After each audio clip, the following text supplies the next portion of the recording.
درنو لیدونکو، دا د خوست ولایت هغه سوداګریز ښارګوټی دی چې د مرحوم الحاج فیض محمد خان نایب الحکمه پر مهال پر یوې ډېرې ښکلې نقشې جوړ او له کاره لوېدلې بڼه یې بدله شوه چې پکې ښکلې ودانۍ، سړکونه، ښوونځي، څلور لارې او بېلابېل تجارتي مارکیټونه جوړ شول. خوست ولایت د ګران او سرلوړي هیواد افغانستان یو له جنوب ختیځو سرحدي ولایتونو څخه دی چې ټول 4029 کیلومتره مربع مساحت او پراخوالی لري. دا ولایت د درو اداري واحدونو په ګډون 12 ولسوالۍ لري چې عبارت له زازي میدان، باک، علي شیر، گربز، تڼي، صبري، اسماعیل خیل مندوزي، قلندر، ندرشکوټ، دوامنده شمل، مساخیل او سپیرې څخه دي. د یوې برسېرنې سرشمېرنې له مخې نفوس د 1.5 میلیون څخه اوړي.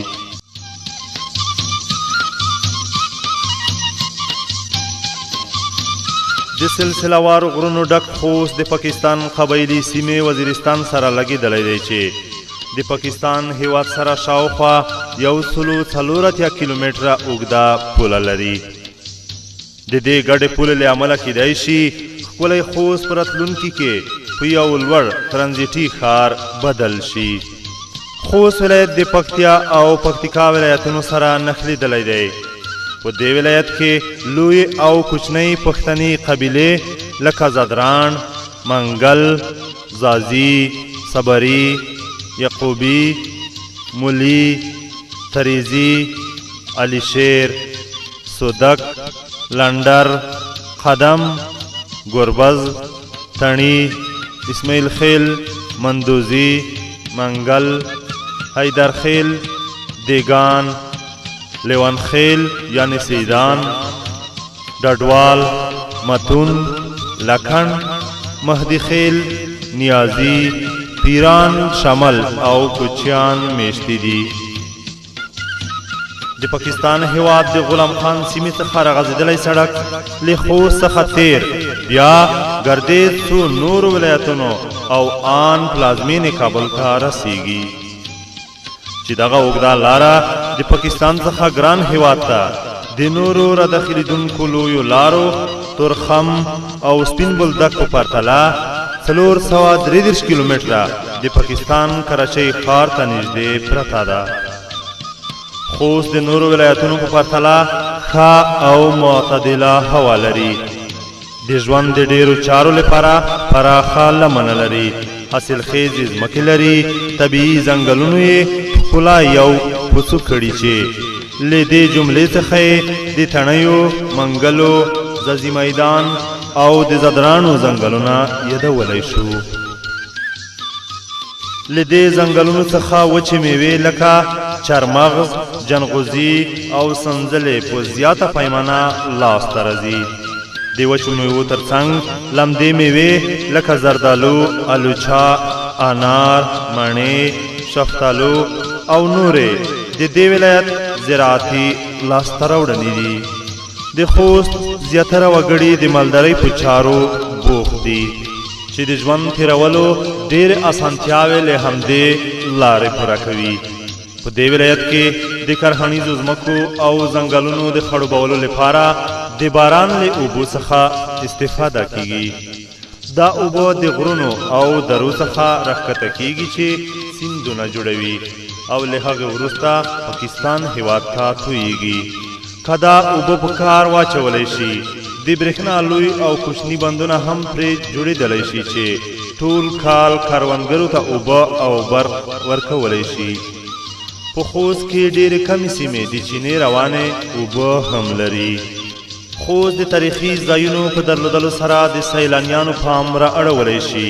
د دې تاریخي ځایونو له ډلې څخه د منګسو په سیمه کې د ایثار غونډۍ یادولی شو. د پخوانیو خلکو په خبره دغه غونډۍ په مصنوعي توګه په دې ځای کې د وخت د میشتو خلکو لخوا جوړه شوې چې ګرد جوړښت لري.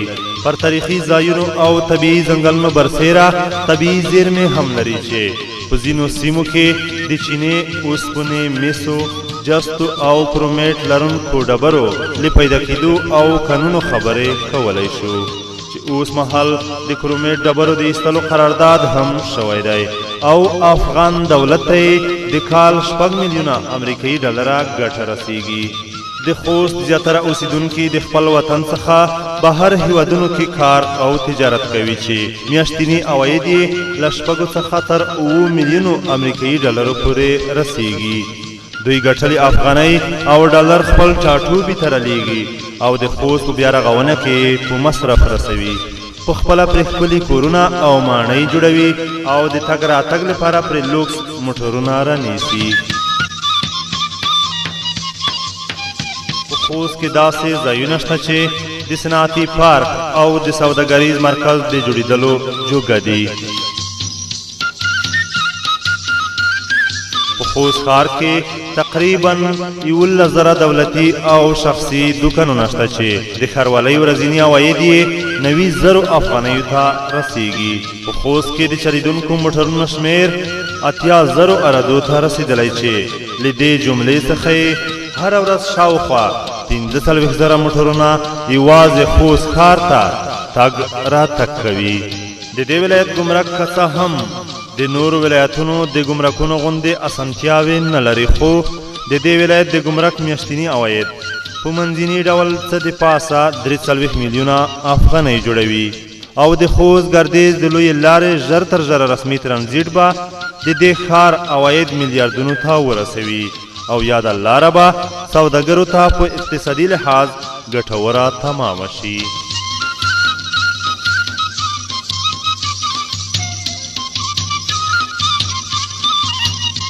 د یوې ترسره شوي سروې له مخې په خوست ولایت کې اوس مهال 3,4,19,000 خلک ټلیفون کاروي چې له دې لارې خپلې ورځنۍ اړتیاوې پوره کوي، خپلو خپلوانو او دوستانو سره اړیکې نیسي، د حال احوال پوښتنې کوي او په هیواد کې دننه او بهر خپلې سوداګریزې چارې پر مخ وړي. د دې ولایت زیاته برخه سلسله وارو غرونو پوښلې ده. زیاتره خلک یې قومي او قبایلي ژوند لري.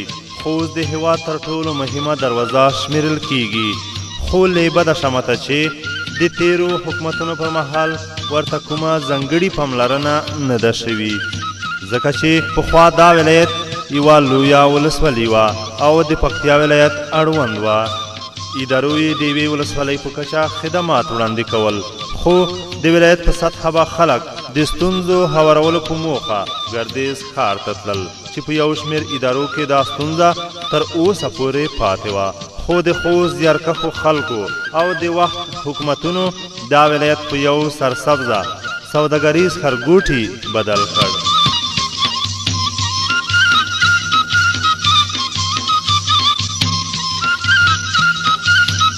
د دې ښار سوداګر اوس مهال له دوبۍ، چین، ایران، هند او پاکستان هیوادونو څخه د اړتیا وړ توکي راوریدوي.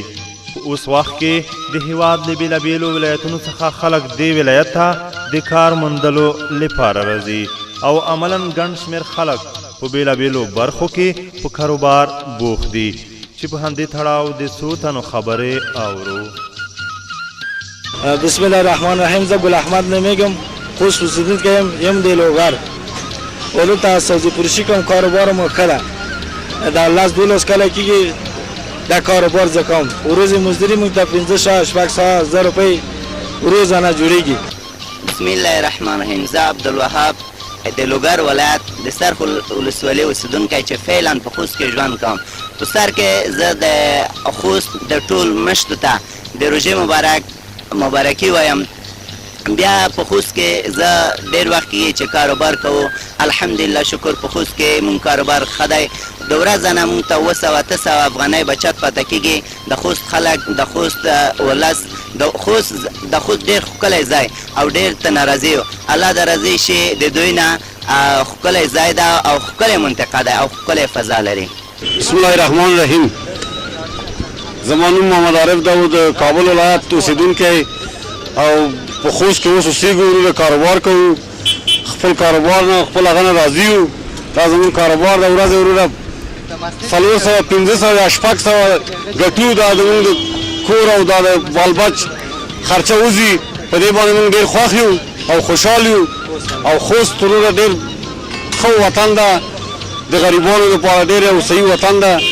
موږ ورنه خوشحال یو او خوست خلکو نه هم خوشحال یو. نور وروره داسې څه هغه نه لرو چې موږ هغه وکړو تکلیف.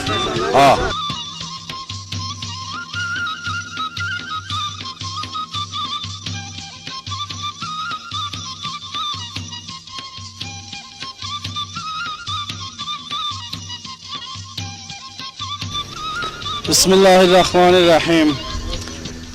نام است حکمت الله از ولایت تخار ولسوالی چهاب. من در شهر خوست نانبایی دارم. روزی کاروبارم بسیار از کاروبار خود رضا هستم. روزی 700 روپا من کمایی میکنم. همراه فامیلم 10 سال میشه در ولایت خوست هستم. من از مردم خوست بسیار راضی و خوشمند میباشم. خوست بسیار هوای خوب و ولایت زیبا می باشد. خوست ولایت په 1940 میلادي کال کې د ډاکټر نجیب الله د واکمنۍ پر مهال له ولسوالۍ څخه په ولایت بدل شو. اداري بستونه یې ډېر شول، مګر په اداري برخو کې خدمات هومره پیاوړي نه شول چې ترې تمه کېده. او په ځینو برخو کې د طالبانو د حکومت پر مهال هم په ورته شکل خدمات وړاندې کېدل.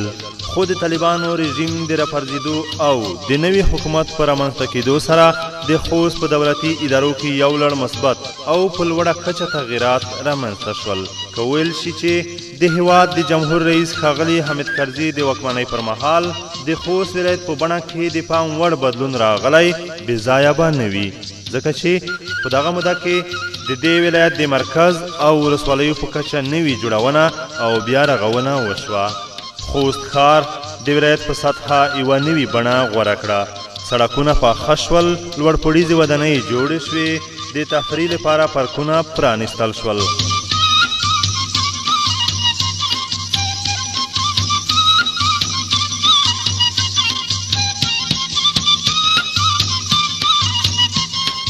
مختلفو ټلیفوني شبکو خپل فعالیتونه پیل کړل. کمپیوټري کورسونه جوړ او په مختلفو رشتو کې زده کوونکي تر روزنې لاندې ونیول. د انټرنیټ سیستم فعال شو او له یو دولتي تلویزیون او یوې دولتي رادیو پرته 6 آزادو FM رادیوګانو په خپرونو پیل وکړ. په ګڼ شمېر چاپي خپرونې، مجلې او محلنۍ په دې ولایت کې د چاپ په ګڼه سمبالیږي او خلک یې له مضامینو ګټه اخلي. دا وخت په خوست ولایت کې له 45 زیاتې فرهنګي او مدني ټولنې په پوره همغږۍ فعالیت کوي چې له دې ډلې د ځینو فعالیت د نورو په نسبت ښه دی. په همدې توګه هره اونۍ په خوست کې نږدې 15 اونیزې مشاعرې هم ترسره کیږي.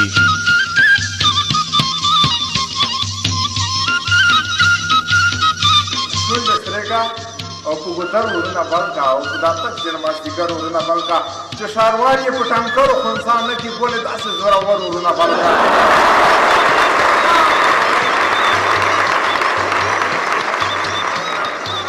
چې ښاروال یې په ټانکرو خنثی نه کړي ګولې داسې زورور ورونه بل کړه. ستا د دم ګرانه د شنو ونو څه زل کړي په چینار او په نښتر ورونه بلکه چې لږ ووایي چې اپ وپ وستم ستا ولا چې په چوکر ورونه بلکه دا نیمګړی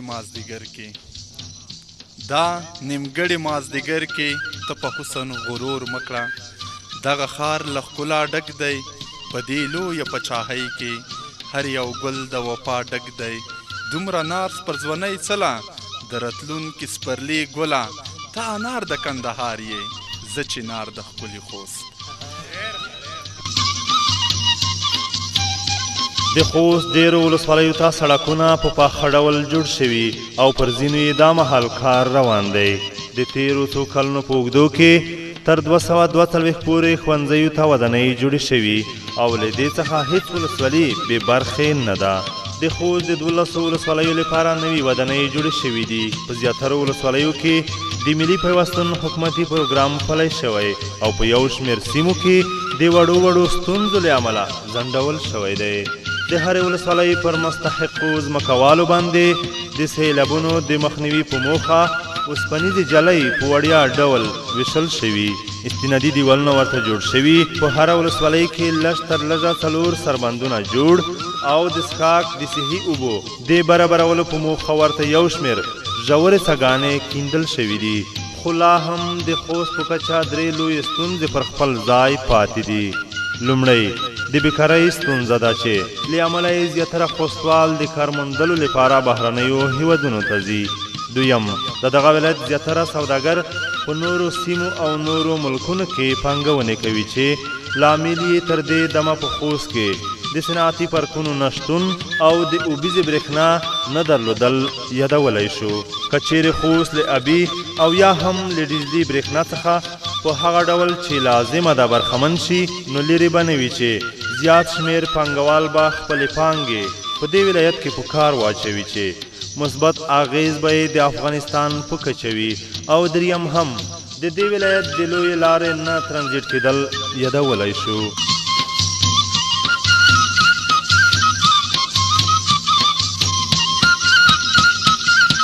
د خوست کرنیزه وضع. د خوست ډیره برخه غرنۍ ده او د کرنې لپاره ډیره لږه ځمکه لري. د دښتې ځمکې ډیره برخه یې هم للمي ده او همیشنۍ اوبه نه لري.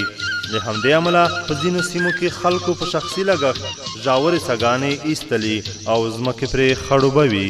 کرنیز محصولات یې په دودیز ډول تر ډیرې کچې غنم، جوار، مۍ او ډیره لږه برخه وریجې دي.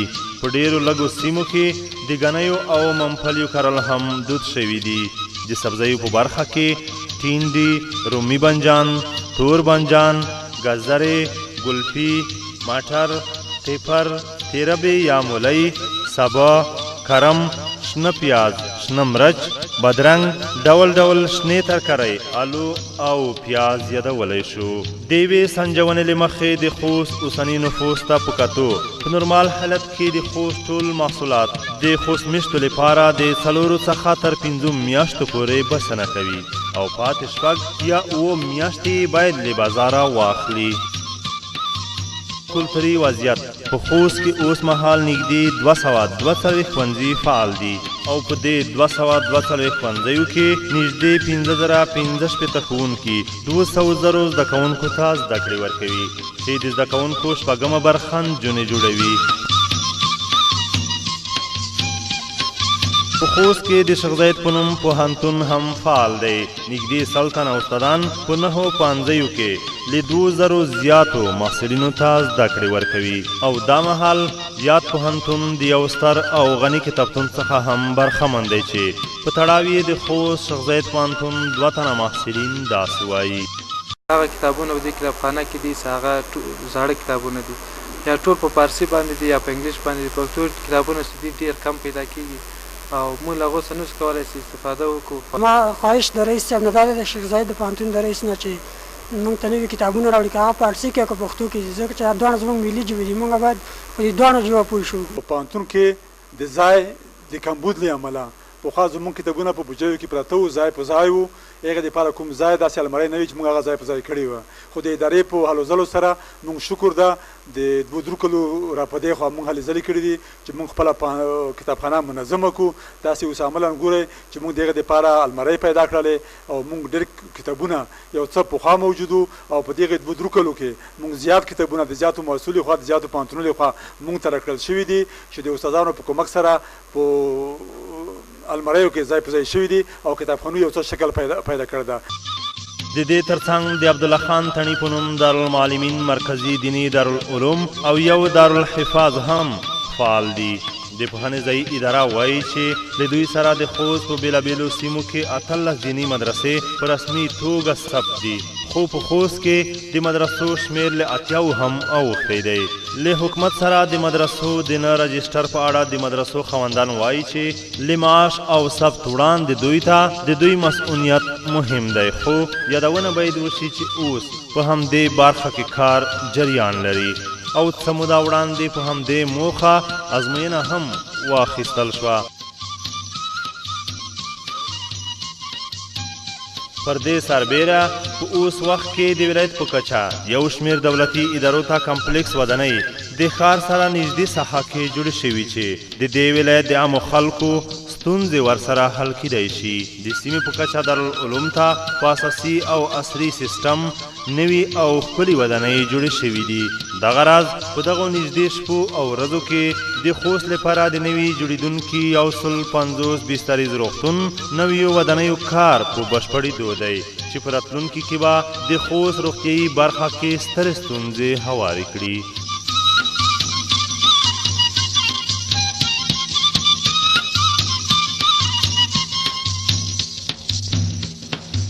د خوست اوسیدونکي هغه څوک دي چې د تاریخ په اوږدو کې د خپل مرکزي حکومت څخه د سر او مال په قربانۍ ملاتړ کړی او همداسې پاتې شوي او ترڅنګ د حکومتونو پر مهال چې چا ورسره ښه کړي وي د هېرولو وړ یې نه بولي. د تلویزیون خوږو لیدونکو تاسې وګورئ دغه سیمه لکه مخکې چې مو وویل اوس مهال په یو سوداګریز مرکز بدله شوي. هر لوري ته ښکلي چمنونه، ښایسته او عصري لوړپوړیزې ودانۍ هغه څه دي چې خلک په خپلو کې ګډ ژوند د هېواد بیا رغونې او خوشحالیو ته رابولي. په اوس کې ټول خوستوال په یو قوت او ورورۍ سره راټول او د خپلې سیمې د لا ښایسته کولو په فکر کې دي.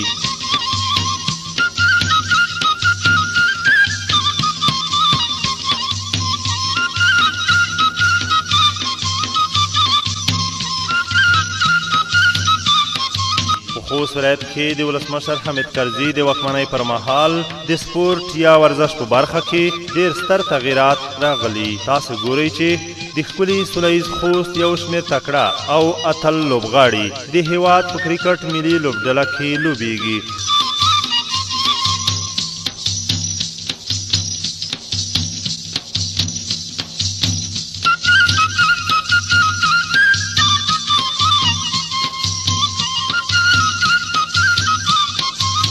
خو کله چې د کرکټ اتل لوبغاړي د بریاو وروسته خوست ته راځي د خوستوالو له لوري بدرګه کیږي.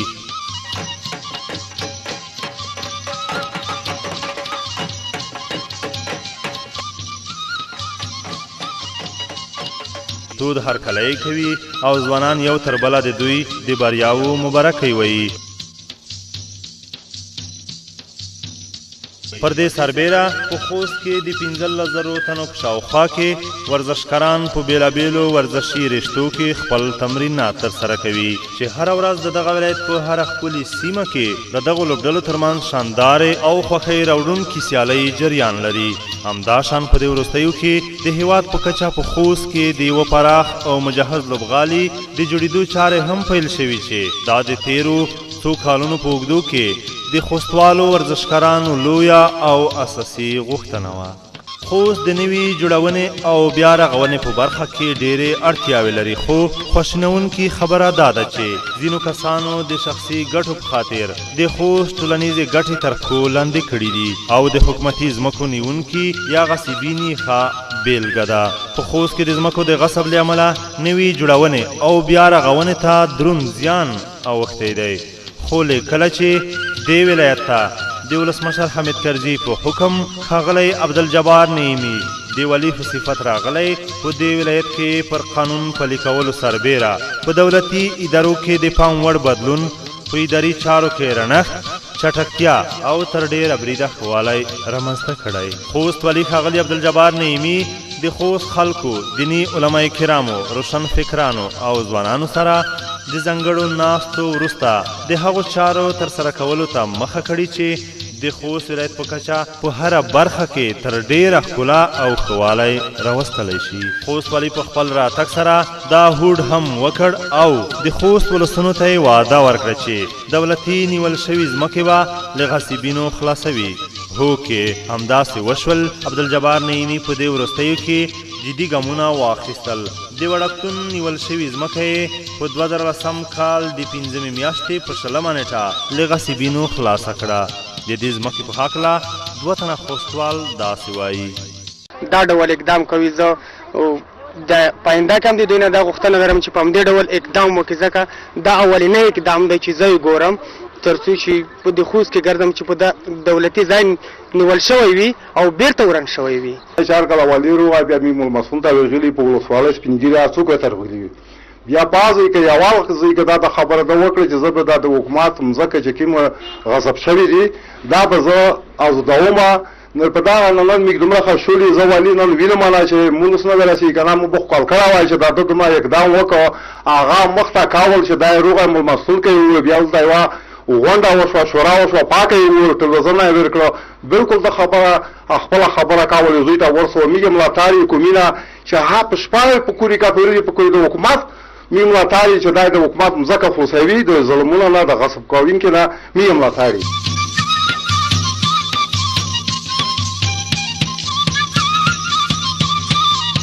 دا هم د 1200 فامیلیو ځمکه ده چې اته کاله وړاندې د دې ځمکې او پروژې کار خلاص شوی و چې نمرې خلکو ته توضیح شوي وې خو خلکو ته زورواکو د دې مجال نه ورکاوه چې خپل کورونه آباد کړي.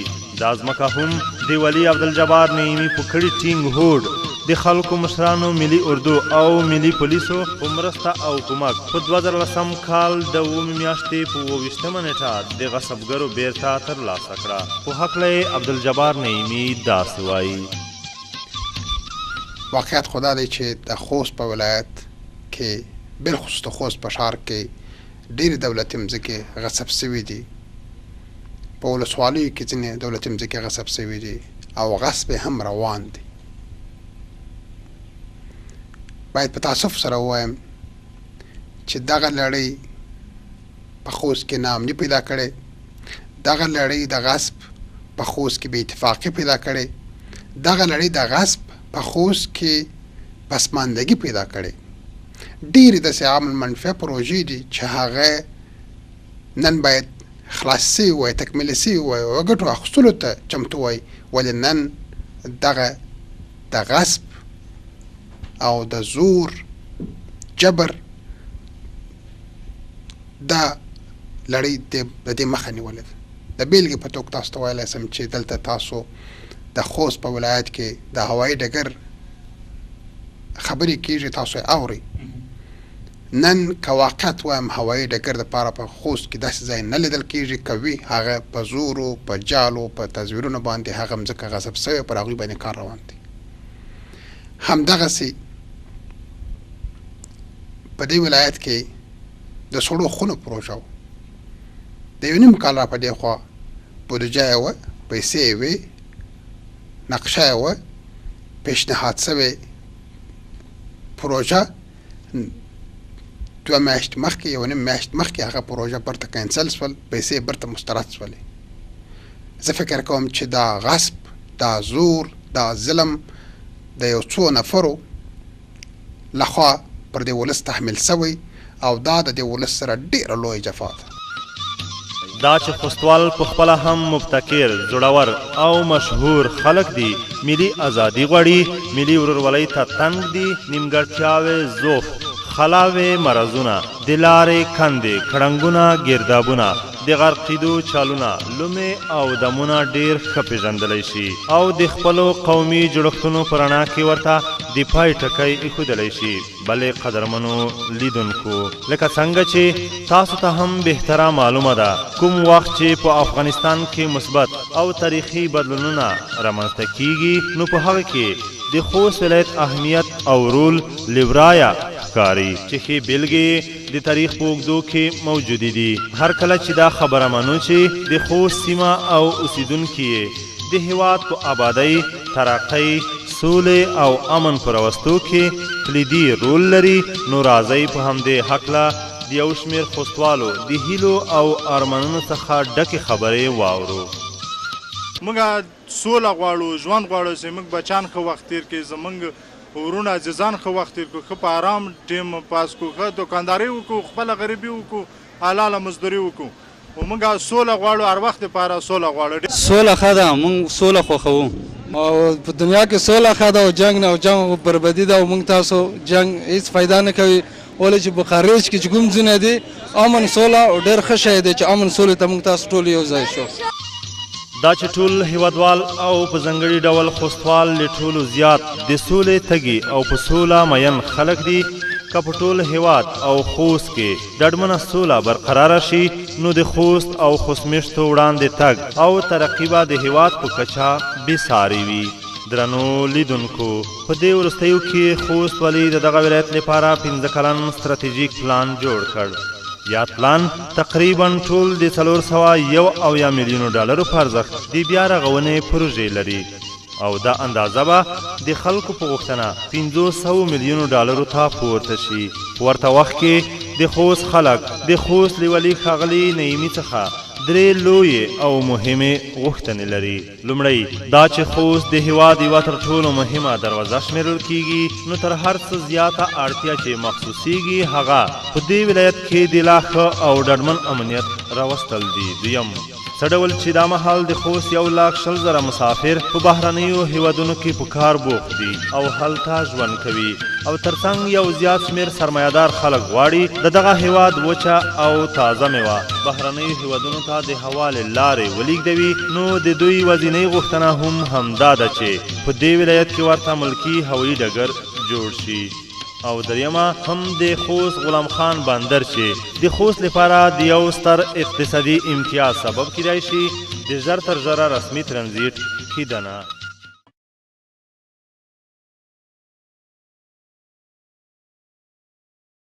او ځمکې پرې خړوبه وي.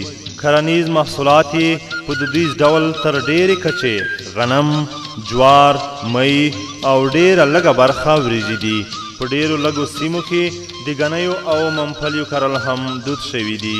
د سبزیو په برخه کې ټینډي، رومي بنجان، تور بنجان، ګازرې، ګلپي، مټر، ټیپر، تیربې یا مولی، سبا، کرم، شنه پیاز، شنه مرچ، بادرنګ، ډول ډول شنې ترکارۍ، آلو او پیاز یادولی شو. د یوې سنجونې له مخې د خوست اوسني نفوس ته په کتو په نورمال حالت کې د خوست ټول محصولات د خوست میشتو لپاره د 4 څخه تر 5 میاشتو پورې بسنه کوي او پاتې 6 یا 7 میاشتې باید له بازاره واخلي. کلتوري وضعیت په خوست کې اوس مهال نږدې 242 ښوونځي فعال دي او په دې 242 ښوونځیو کې نږدې 15,015 ښوونکي 200,000 زده کوونکو ته زده کړې ورکوي چې د زده کوونکو 6مه برخه نجونې جوړوي. په خوست کې د شیخ زاید په نوم پوهنتون هم فعال دی. نږدې 100 تنه استادان په 9 ښوونځیو کې له 2,000 زیاتو محصلینو ته زده کړې ورکوي او دا مهال یاد پوهنتون د یو ستر او غني کتابتون څخه هم برخمن دی چې په تړاو یې د خوست شیخ زاید پوهنتون 2 تنه محصلین داسې وایي. هغه کتابونه په دې کتابخانه کې دي چې هغه زاړه کتابونه دي یا ټول په فارسي باندې دي یا په انګلیش باندې دي. پښتو کتابونه چې دي ډېر کم پیدا کېږي او موږ له هغو څخه نشو کولی چې استفاده وکړو. ما خواهش د رئیس صاحب نه دا دی د شیخ زاید د پوهنتون د رئیس نه چې موږ ته نوي کتابونه راوړي، که هغه په فارسي کې او که پښتو کې، ځکه چې دا دواړه زموږ ملي ژبې دي. موږ باید په دې دواړو ژبو پوه شو. په پوهنتون کې د ځای د کمبود له امله پخوا زموږ کتابونه په بوجیو کې پراته وو، ځای په ځای وو. هغه دپاره کوم ځای داسې المارۍ نه وي چې موږ هغه ځای په ځای کړې وه. خو د ادارې په هلو ځلو سره موږ شکر ده د 2-3 کلو را په دې خوا موږ هلې ځلې کړي دي چې موږ خپله کتابخانه منظمه کړو. داسې اوس عملا ګورئ چې موږ د هغې دپاره المارۍ پیدا کړلې او موږ ډېر کتابونه یو څه پخوا موجود وو او په دغې 2-3 کلو کې موږ زیات کتابونه د زیاتو محصولو خوا د زیاتو پوهنتونونو خوا موږ ته راکړل شوي دي چې د استادانو په کومک سره په الماریو کې ځای په ځای شوي دي او کتابخانو یو څه شکل پیدا کړی ده. د دې ترڅنګ د عبدالله خان تڼي په نوم دارالمعلمین مرکزي دیني دارالعلوم او یو دارالحفاظ هم فعال دي. د پوهنې ځایي اداره وایي چې له دوی سره د خوست په بېلابېلو سیمو کې 18 دیني مدرسې په رسمي توګه ثبت دي، خو په خوست کې د مدرسو شمېر له 80 هم اوښتی دی. له حکومت سره د مدرسو د نه رجسټر په اړه د مدرسو خاوندان وایي چې له معاش او ثبت وړاندې دوی ته د دوی مسؤلیت مهم دی، خو یادونه باید وشي چې اوس په همدې برخه کې کار جریان لري او څه موده وړاندې په همدې موخه ازموینه هم واخیستل شوه. پر دې سربیره په اوس وخت کې د ولایت په کچه یو شمېر دولتي ادارو ته کمپلیکس ودانۍ د ښار سره نږدې ساحه کې جوړې شوي چې د دې ولایت د عامو خلکو ستونزې ورسره حل کیدای شي. د سیمې په کچه دارالعلوم ته په اساسي او عصري سیسټم نوي او ښکلي ودانۍ جوړې شوي دي. دغه راز په دغو نږدې شپو او ورځو کې د خوست لپاره د نوي جوړېدونکي 150 بستریز روغتون نویو ودانیو کار په بشپړېدو دی چې په راتلونکي کې به د خوست روغتیایي برخه کې سترې ستونزې هوارې کړي.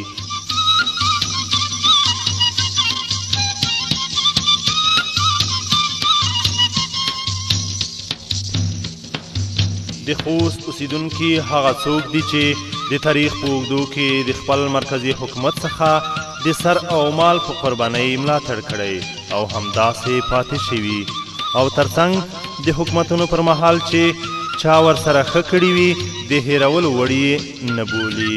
د تلویزیون خوږو لیدونکو تاسې وګورئ دغه سیمه لکه مخکې چې مو وویل اوس مهال په یو سوداګریز مرکز بدله شوي. هر لوري ته ښکلي چمنونه، ښایسته او عصري لوړپوړیزې ودانۍ هغه څه دي چې خلک په خپلو کې ګډ ژوند د هېواد بیا رغونې او خوشحالیو ته رابولي. په اوس کې ټول خوستوال په یو قوت او ورورۍ سره راټول او د خپلې سیمې د لا ښایسته کولو په فکر کې دي.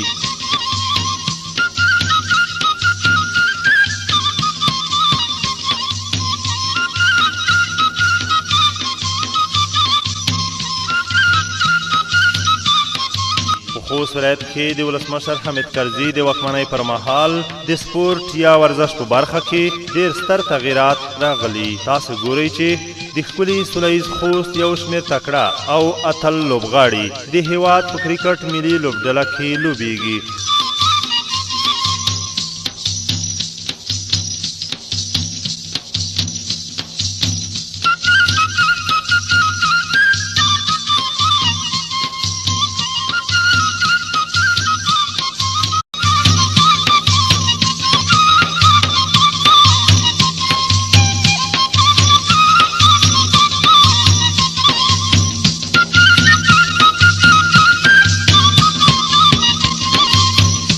درنو لیدونکو دا د خوست ولایت هغه سوداګریز ښارګوټی دی چې د مرحوم الحاج فیض محمد خان نایب الحکمه پر مهال پر یوې ډېرې ښکلې نقشې جوړ او له کاره لوېدلې بڼه یې بدله شوه چې پکې ښکلې ودانۍ، سړکونه، ښوونځي، څلور لارې او بېلابېل تجارتي مارکیټونه جوړ شول.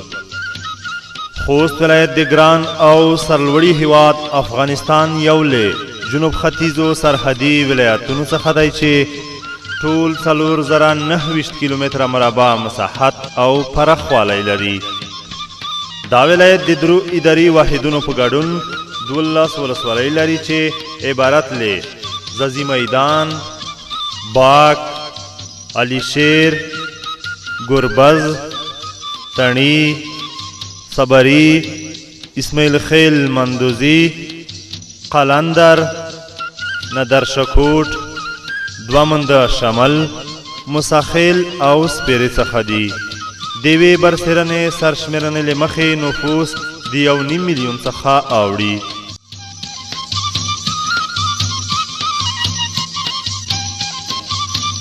د سلسله وارو غرونو ډک خوست د پاکستان قبایلي سیمې وزیرستان سره لګېدلی دی چې د پاکستان هیواد سره شاوخوا 140 کیلومتره اوږده پوله لري. د دې ګډې پولې له امله کیدای شي ښکلی خوست په راتلونکي کې په یو لوړ ترانزیټي ښار بدل شي. خوست ولایت د پکتیا او پکتیکا ولایتونو سره نښلېدلی دی. په دې ولایت کې لوی او کوچنۍ پښتني قبیلې لکه زدران، منګل، زازي، صبري، یعقوبي، مولی، تریزي، علي شیر، سودک، لندر، قدم، گربز، تڼي، اسماعیل خیل، مندوزي، منګل، حیدرخیل، دیگان، لیوان خیل یعنی سیدان، ډډوال، متون، لکھن، مهدی خیل، نیازی، پیران شمل او کوچیان میشتي دي. د پاکستان هیواد د غلام خان سیمې څخه راغځېدلی سړک له خوست څخه تیر بیا ګردیز څو نورو ولایتونو او آن پلازمینې کابل ته رسیږي چې دغه اوږده لاره د پاکستان څخه ګران هیواد ته د نورو راداخلیدونکو لویو لارو تورخم او سپین بولدک په پرتله 433 کیلومتره د پاکستان کراچۍ ښار ته نږدې پرته ده. خوست د نورو ولایتونو په پرتله ښه او معتدله هوا لري. د ژوند د ډیرو چارو لپاره پراخه لمنه لري. حاصلخیزې ځمکې لري. طبیعي ځنګلونو یې ښکلا یو پوڅو کړي چې له دې جملې څخه یې د تڼیو، منګلو، ځاځي میدان او د زدرانو ځنګلونه یادولی شو. له دې ځنګلونو څخه وچې میوې لکه چارمغز، جنغوزي او سنځلې په زیاته پیمانه لاسته راځي. د وچو میوو ترڅنګ لمدې میوې لکه زردالو، الوچا، انار، مڼې، شفتالو او نورې د دې ولایت زراعتي لاسته راوړنې دي. د خوست زیاتره وګړي د مالدارۍ په چارو بوخت دي چې د ژوند تیرولو ډېرې اسانتیاوې له همدې لارې پوره کوي. په دې ولایت کې د کرهنیزو ځمکو او ځنګلونو د خړوبولو لپاره د باران له اوبو څخه استفاده کیږي. دا اوبه د غرونو او درو څخه راښکته کیږي چې سیندونه جوړوي او له هغې وروسته پاکستان هیواد ته تویږي. که دا اوبه په کار واچولی شي د برېښنا لوی او کوچني بندونه هم پرې جوړېدلی شي چې ټول کال کروندګرو ته اوبه او برق ورکولی شي. په خوست کې ډېرې کمې سیمې د چینې روانې اوبه هم لري. خوست د تاریخي ځایونو په درلودلو سره د سیلانیانو پام را اړولی شي. د دې تاریخي ځایونو له ډلې څخه د منګسو په سیمه کې د ایثار غونډۍ یادولی شو. د پخوانیو خلکو په خبره دغه غونډۍ په مصنوعي توګه په دې ځای کې د وخت د میشتو خلکو لخوا جوړه شوې چې ګرد جوړښت لري. پر تاریخي ځایونو او طبیعي ځنګلونو برسیره طبیعي زیرمې هم لري چې په ځینو سیمو کې د چینې، اوسپنې، مسو، جستو او کرومیټ لرونکو ډبرو له پیدا کېدو او کانونو خبرې کولی شو چې اوس مهال د کرومیټ ډبرو د ایستلو قرارداد هم شوی دی او افغان دولت ته د کال 6 میلیونه امریکایي ډالره ګټه رسیږي. د خوست زیاتره اوسیدونکي د خپل وطن څخه بهر هیوادونو کې کار او تجارت کوي چې میاشتني عواید یې له 6 څخه تر 7 میلیونو امریکایي ډالرو پورې رسیږي. دوی ګټلي افغانۍ او ډالر خپل ټاټوبي ته رالېږي او د خوست په بیا رغونه کې په مصرف رسوي. په خپله پرې ښکلي کورونه او ماڼۍ جوړوي او د تګ راتګ لپاره پرې لوکس موټرونه رانیسي. خوست کې داسې ځایونه شته چې د صنعتي پارک او د سوداګریز مرکز د جوړېدلو جوګه دي. په خوست ښار کې تقریبا 11,000 دولتي او شخصي دوکانونه شته چې د ښاروالۍ ورځني عواید یې 90,000 افغانیو ته رسیږي. په خوست کې د چلیدونکو موټرونو شمیر 80,000 ارادو ته رسېدلی چې له دې جملې څخه یې هره ورځ شاوخوا 45,000 موټرونه یوازې خوست ښار ته تګ راتګ کوي.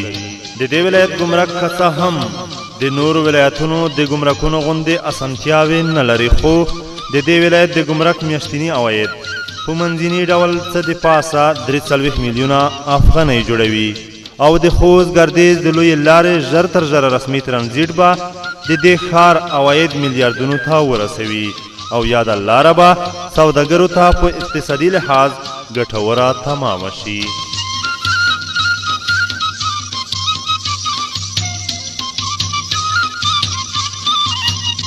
د یوې ترسره شوي سروې له مخې په خوست ولایت کې اوس مهال 3,4,19,000 خلک ټلیفون کاروي چې له دې لارې خپلې ورځنۍ اړتیاوې پوره کوي، خپلو خپلوانو او دوستانو سره اړیکې نیسي، د حال احوال پوښتنې کوي او په هیواد کې دننه او بهر خپلې سوداګریزې چارې پر مخ وړي.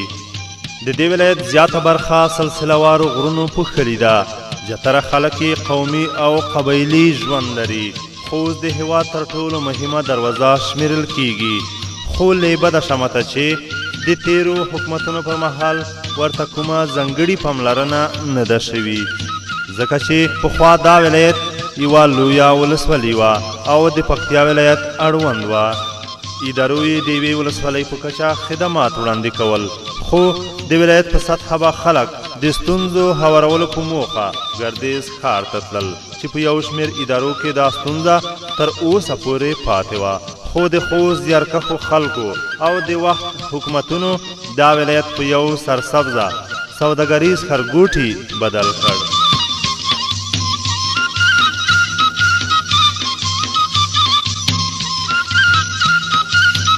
د دې ښار سوداګر اوس مهال له دوبۍ، چین، ایران، هند او پاکستان هیوادونو څخه د اړتیا وړ توکي راوردوي. په اوس وخت کې د هیواد له بېلابېلو ولایتونو څخه خلک دې ولایت ته د کار موندلو لپاره راځي او عملاً ګڼ شمېر خلک په بېلابېلو برخو کې په کاروبار بوخت دي، چې په همدې تړاو د څو تنو خبرې اورو. بسم الله الرحمن الرحیم. زه ګل احمد نومیږم، خوست اوسېدونکی یم د لوګر. ولته سبزي فروشي کوم، کاروبار مو ښه ده. دا 10-12 کاله کېږي دا کاروبار زه کوم. ورځې مزدوري موږ ته 1500-1600 روپۍ روزانه جوړېږي. بسم الله الرحمن الرحیم. زه عبدالوهاب د لوګر ولایت د سرخ ولسوالۍ اوسېدونکی چې فعلا په خوست کې ژوند کوم. په سر کې زه د خوست د ټول مشتو ته د روژې مبارکي وایم. بیا په خوست کې زه ډېر وخت کېږي چې کاروبار کوو. الحمدلله شکر په خوست کې مونږ کاروبار ښه دی. د ورځه نه مونږ ته 200-800 افغانۍ بچت پاته کېږي. د خوست خلک، د خوست ولس، د خوست ډېر ښکلی ځای او ډېر ته ناراضي یو. الله د راضي شي د دوی نه. ښکلی ځای ده او ښکلی منطقه ده او ښکلی فضا لري. بسم الله الرحمن الرحیم.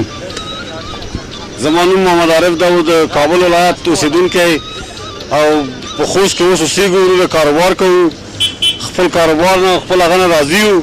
دا زموږ کاروبار ده. ورځې وروره 400-500-600 ګټو. دا زموږ د کور او دا د بال بچ خرچه وځي. په دې باندې موږ ډېر خوښ یو او خوشحال یو. او خوست وروره ډېر ښه وطن ده، د غریبانو لپاره ډېر یو صحیح وطن ده. موږ ورنه خوشحال یو او خوست خلکو نه هم خوشحال یو. نور داسې څه هغه نه لرو چې موږ هغه وکړو تکلیف.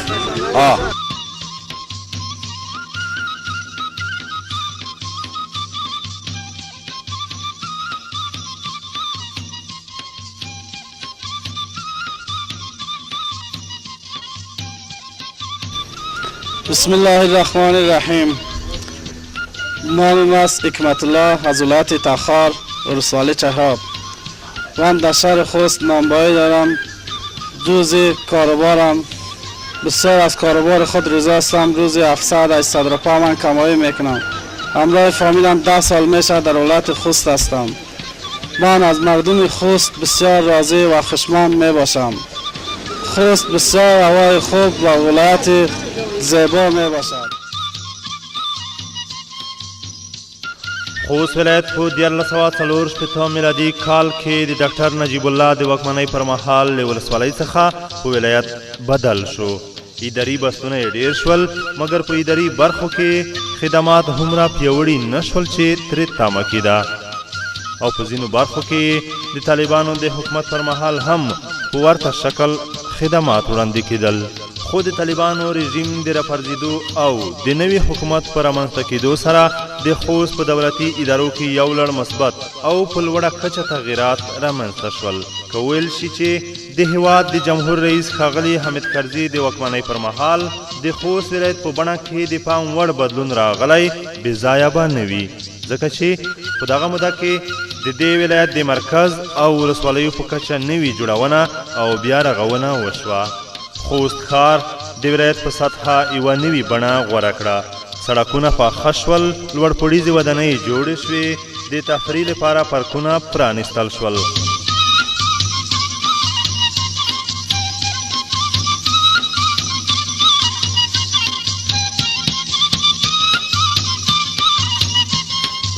مختلفو ټلیفوني شبکو خپل فعالیتونه پیل کړل. کمپیوټري کورسونه جوړ او په مختلفو رشتو کې زده کوونکي تر روزنې لاندې ونیول. د انټرنیټ سیستم فعال شو او له یو دولتي تلویزیون او یوې دولتي رادیو پرته 6 آزادو FM رادیوګانو په خپرونو پیل وکړ. په ګڼ شمېر چاپي خپرونې، مجلې او محلنۍ په دې ولایت کې د چاپ په ګڼه سمبالیږي او خلک یې له مضامینو ګټه اخلي. دا وخت په خوست ولایت کې له 45 زیاتې فرهنګي او مدني ټولنې په پوره همغږۍ فعالیت کوي چې له دې ډلې د ځینو فعالیت د نورو په نسبت ښه دی. په همدې توګه هره اونۍ په خوست کې نږدې 15 اونیزې مشاعرې هم ترسره کیږي.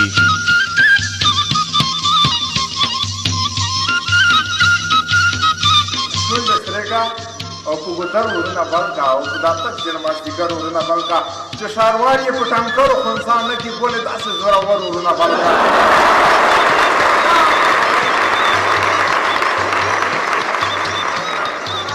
چې ښاروال یې په ټانکرو خنثی نه کړي ګولې داسې زورور ورونه بلکا. ستا د دم ګرانې د شنو ونو څه ځل کړي په چینار او په نختر ورونه بلکا.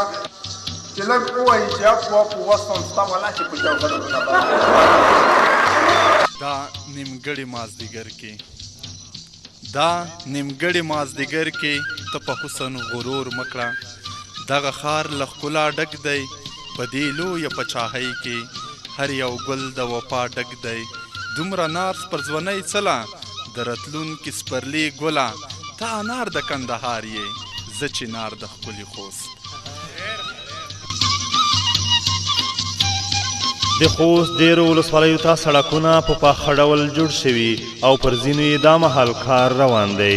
د تیرو څو کلونو په اوږدو کې تر 242 پورې ښوونځیو ته ودانۍ جوړې شوي او له دې څخه هیڅ ولسوالي بې برخې نه ده.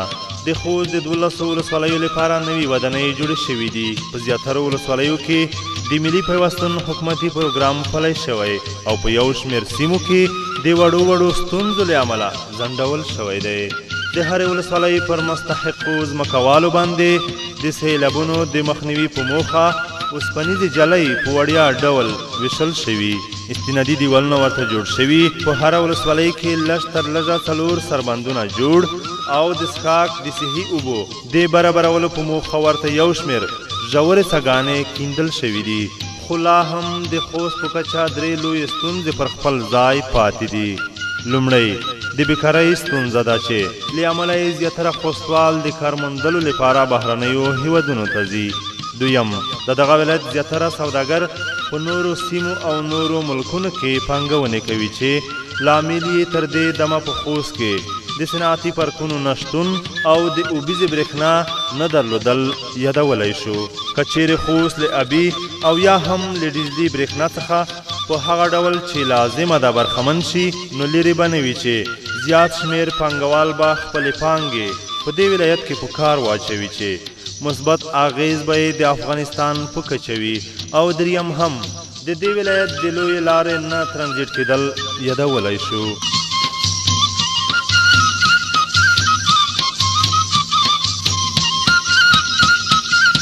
د خوست کرنیزه وضع.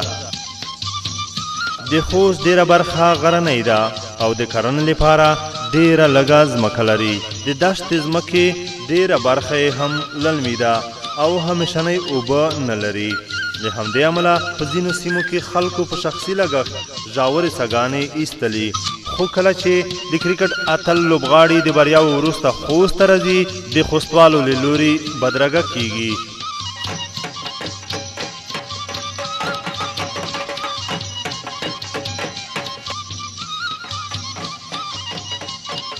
تود هرکلی کوي او ځوانان یو تر بله د دوی د بریاو مبارکۍ وایي. پر دې سربیره په خوست کې د 15,000 تنو په شاوخوا کې ورزشکاران په بیلابیلو ورزشي رشتو کې خپل تمرینات ترسره کوي چې هره ورځ د دغه ولایت په هره ښکلې سیمه کې د دغو لوبډلو ترمنځ شاندارې او خوښۍ راوړونکې سیالۍ جریان لري. همداشان په دې وروستیو کې د هیواد په کچه په خوست کې د یوه پراخ او مجهز لوبغالي د جوړېدو چارې هم پیل شوي چې دا د تیرو څو کالونو په اوږدو کې د خوستوالو ورزشکارانو لویه او اساسي غوښتنه وه. خوست د نوي جوړونې او بیا رغونې په برخه کې ډېرې اړتیاوې لري، خو خواشینونکې خبره دا ده چې ځینو کسانو د شخصي ګټو په خاطر د خوست ټولنیزې ګټې تر پښو لاندې کړي دي او د حکومتي ځمکو نیونکي یا غصبینې ښه بیلګه ده. په خوست کې د ځمکو د غصب له امله نوي جوړونې او بیا رغونې ته دروند زیان اوښتی دی، خو کله چې دې ولایت ته د ولسمشر حمید کرزي په حکم ښاغلی عبدالجبار نعیمي د والي په صفت راغلی، په دې ولایت کې پر قانون پلي کولو سربیره په دولتي ادارو کې د پام وړ بدلون، په اداري چارو کې رڼښت، چټکتیا او تر ډېره بریده ښه والی رامنځته کړی. خوست والي ښاغلي عبدالجبار نعیمي د خوست خلکو، دیني علمای کرامو، روشن فکرانو او ځوانانو سره د ځانګړو ناستو وروسته د هغو چارو ترسره کولو ته مخه کړې چې د خوست ولایت په کچه په هره برخه کې تر ډېره ښکلا او ښه والی راوستلی شي. خوست والي په خپل راتګ سره دا هوډ هم وکړ او د خوست ولسونو ته یې وعده ورکړه چې دولتي نیول شوي ځمکې به له غصبینو خلاصوي. هوکې همداسې وشول. عبدالجبار نعیمي په دې وروستیو کې جدي ګامونه واخیستل. د وړکتون نیول شوي ځمکه یې په 2010 کال د 5مې میاشتې په 20 نیټه له غصبینو خلاصه کړه. د دې ځمکې په هکله 2 تنه خوستوال داسې وایي: دا ډول اقدام کوي. زه د پاینده کې هم د دوی نه دا غوښتنه لرم چې په همدې ډول اقدام وکړي، ځکه دا اولنی اقدام دی چې زه یې ګورم تر څو چې په د خوست کې ګرځم چې په دولتي ځای نیول شوی وي او بیرته وران شوی وي. چار کله والي روغه بیا میم المسون ته ویلي په ولسوالۍ سپین ږیري څوک تر ویلي بیا بعضې که یوال ځای که دا د خبره ده وکړه چې زه به دا د حکومت مځکه چې کوم غصب شوي دي دا به زه ازدومه نو په دغه نن مې دومره ښه شولي زه والي نن وینم نه چې مونږ نه ورسېږي که نه مو به خپل کړی وای چې دا ده دومره اقدام وکړه هغه مخته کول چې دا یې روغه مسؤل کوي. بیا دلته یوه غونډه وشوه، شورا وشوه، پاکه یې وویل، ټلویزیون یې ویر کړه. بلکل د خبره خپله خبره کول زوی ته ورسوه. موږ یې ملاتړ یې کوو مینه چې هغه په شپه یې په کوري کاپېري په کوري د حکومت موږ ملاتړ یې چې دا د حکومت مځکه خلاصوي، د ظلمونو نه، د غصب کوونکي نه موږ یې ملاتړ یې.